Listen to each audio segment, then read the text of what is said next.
Vamos a continuar con el estudio que estamos haciendo en la Carta a los Romanos en la parte práctica, desde el capítulo 12 en adelante, y hoy nos toca comenzar en el capítulo 13. El capítulo 13 es interesante porque habla el apóstol acerca de nuestra relación con las autoridades. Antes de entrar en el capítulo, vamos a ponernos en el lugar del apóstol. Cuando el apóstol escribe y los romanos reciben esta carta, quien está gobernando el imperio desde Roma es Nerón.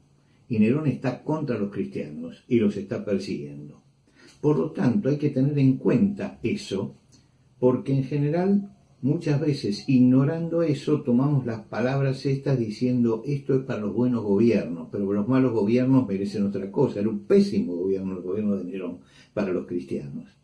Sin embargo, el apóstol escribe en el primer versículo: sométase toda persona a las autoridades superiores, porque no hay autoridad sino de parte de Dios, y las que hay por Dios han sido establecidas.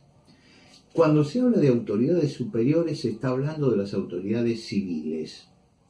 Son de parte de Dios. Es decir, Dios no quiere una sociedad desordenada, y Él ha establecido el gobierno humano. Lo que quiere decir que Dios establece que no podemos vivir en la anarquía, que siempre tenemos que tener un orden, y para tener un orden tenemos que tener un gobierno. Y eso lo sabe cualquiera, que en cualquier empresa, en cualquier lugar, para tener orden, uno tiene que respetar una autoridad que esté organizando todas las cosas. No vivimos en la anarquía. Ahora uno dice, bueno, no vivimos en la anarquía, pero acá dice Dios ha sido establecida la autoridad por Dios. Sí, muchas veces la autoridad es mala, muchas veces. Pero sin embargo, en el libro de Daniel dice acerca de Dios: Él muda los tiempos y las edades, quita reyes y pone reyes, da la sabiduría a los sabios y la ciencia a los entendidos. Esto lo dice en el capítulo 2 del libro de Daniel. Es decir, que uno dice, pero ¿puede ser que Nerón haya sido puesto por Dios? ¿Dios permitió esto? Bueno, Dios muchas veces permite malos gobiernos para castigar a los pueblos que no andan debidamente. Cuando ustedes leen el libro del profeta Isaías, en Isaías 45, Dios habla de un general pagano, Ciro el Grande, que era un general pagano, y dice, es mi ungido. ¿Por qué? Porque él fue utilizado por Dios para castigar a su pueblo. Esto no quiere decir que Dios aprobara la conducta de Ciro, ni su fe, nada de eso. Está diciendo, lo utilizó para esto. Lo que quiere decir que nosotros tenemos que someternos a la autoridad. Vayamos, por ejemplo, al libro de los reyes, en 1 Samuel. 1 Samuel, donde empieza el reinado, hay un momento en que David tiene en sus manos al rey Saúl y lo puede matar. Y la gente que está al lado de él le dice que lo mate. Y sin embargo él dice, Jehová me guarde de hacer tal cosa, que levante mi mano contra el ungido de Jehová. Como diciendo, yo no lo puedo tocar, porque Dios lo puso ahí. En todo caso, el que lo puede tocar es Dios, porque Dios es el que coloca la autoridad. Y todos nosotros conocemos lo posterior. No significa que estamos de acuerdo con la autoridad. No significa que aprobamos todo lo que hace. Nosotros muchas veces no estamos de acuerdo y lo decimos.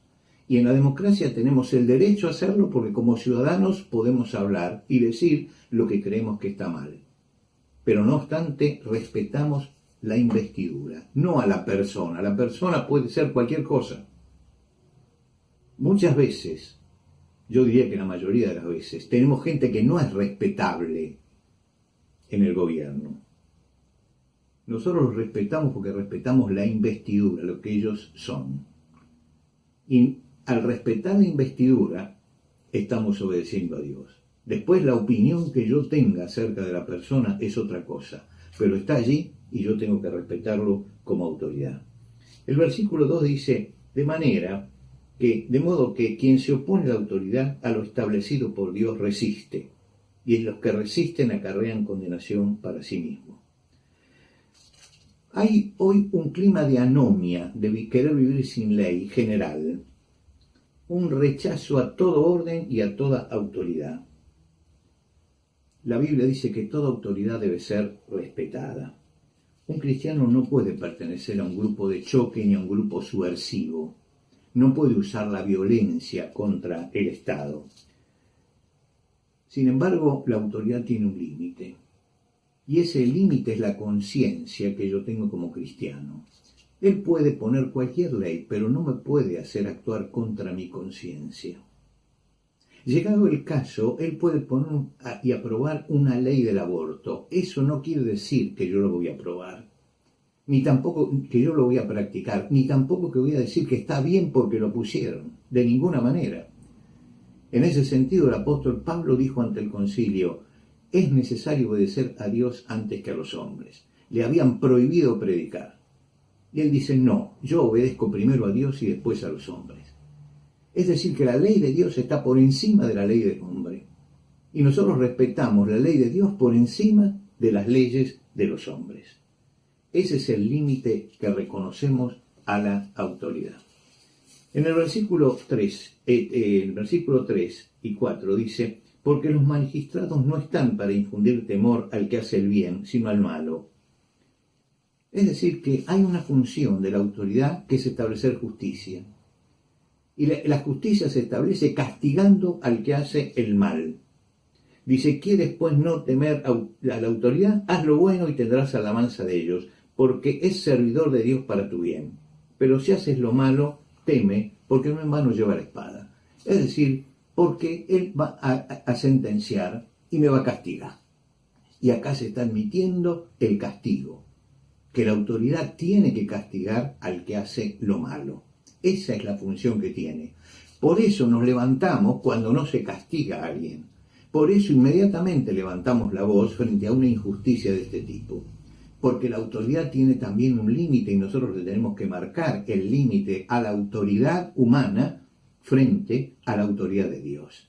Y señalar que la autoridad de Dios está por encima de la autoridad del hombre. En Romanos 13, el apóstol, el 13:5, dice: por lo cual es necesario estarles sujetos, no solamente por razón del castigo, sino también por causa de la conciencia. Es decir, yo no obedezco a la autoridad simplemente porque me va a castigar sino porque Dios me manda respetarla. Y no respeto las leyes simplemente porque si no voy a recibir castigo, sino porque por principio yo respeto esas leyes. Pedro en su primera carta dice: así que ninguno de vosotros padezca como homicida o ladrón o malhechor o por entrometerse en lo ajeno. No lo hacemos porque haya un castigo. Lo hacemos porque es nuestra ética, que es la ética que Dios nos ha enseñado. En el capítulo 6 dice: pues por esto pagáis también los tributos, porque son servidores de Dios que atienden continuamente a esto mismo. Jesús pagó el impuesto del templo, y él creía que era un impuesto injusto, y se lo dice a Pedro. Ustedes lo pueden ver en Mateo 17, se lo dice a Pedro, pero le dice: no obstante, lo pagamos, y lo pagaron. Era injusto, pero lo pagaron igual. Ahora, nosotros tenemos una sobrecarga impositiva, y hay que hablar contra esa sobrecarga impositiva. Y hay que explicarle al gobierno que trabajamos en primer lugar para comer, para alimentar a nuestra familia. Y los impuestos van en segundo lugar, porque nuestra primera obligación es llevar el pan a nuestra casa. Y entonces hay que hacerle notar al gobierno que no se puede llevar el pan de nuestra mesa, porque si no, se lleva también el pan de nuestra mesa. Lo que quiere decir que nosotros tenemos con la ley de Dios que marcarle el límite.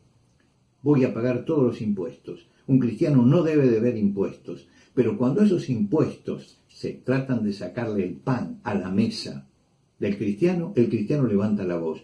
Como hace Jesús, protesta, pero los va a pagar, y lo paga.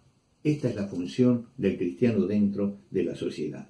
Por último, el versículo 7 dice: pagad a todos lo que debéis, al que tributo, tributo, al que impuesto, impuesto, al que respeto, respeto, y al que honra, honra.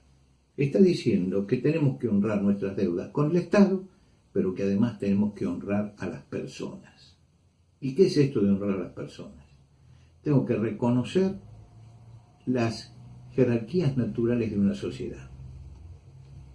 Si yo me encuentro con un médico, y ustedes lo habrán visto en la iglesia, a ese médico yo le digo doctor.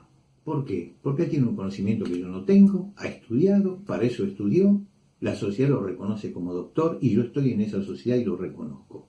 Y le doy el respeto que merece. A menos que él me diga, no me llame más doctor, entonces entramos a otra forma de relación. Pero no puedo ir de entrada nomás a atropellar esto, porque es faltarle respeto. Lo mismo que a un anciano. A un anciano también lo tratamos de usted. A menos que él nos diga, no, pero entonces sí, yo puedo tomarme esa libertad, pero debo respeto. Y el respeto no es solamente sobre el tratamiento, sino sobre todos los actos de la vida. Sobre todo en este momento que la vejez parece que está dejada de lado, que la vejez parece que no sirve para nada. Los cristianos tenemos que dar el ejemplo de que respetamos a los ancianos, de que estimamos todo lo que ellos han hecho por nuestro país, por la vida que ellos han rendido al trabajo, y vamos siempre a clamar porque sean tratados con la debida justicia. La sociedad ningunea al anciano, al hombre que ha cursado la universidad y todo lo trata como si fuera nada. El cristiano no puede entrar dentro de la mediocridad general. Si todos son mediocres, yo no lo voy a hacer, porque yo soy un hijo del reino y porque nosotros somos hijos de Dios y por lo tanto nos comportamos con el respeto que nos manda el Señor.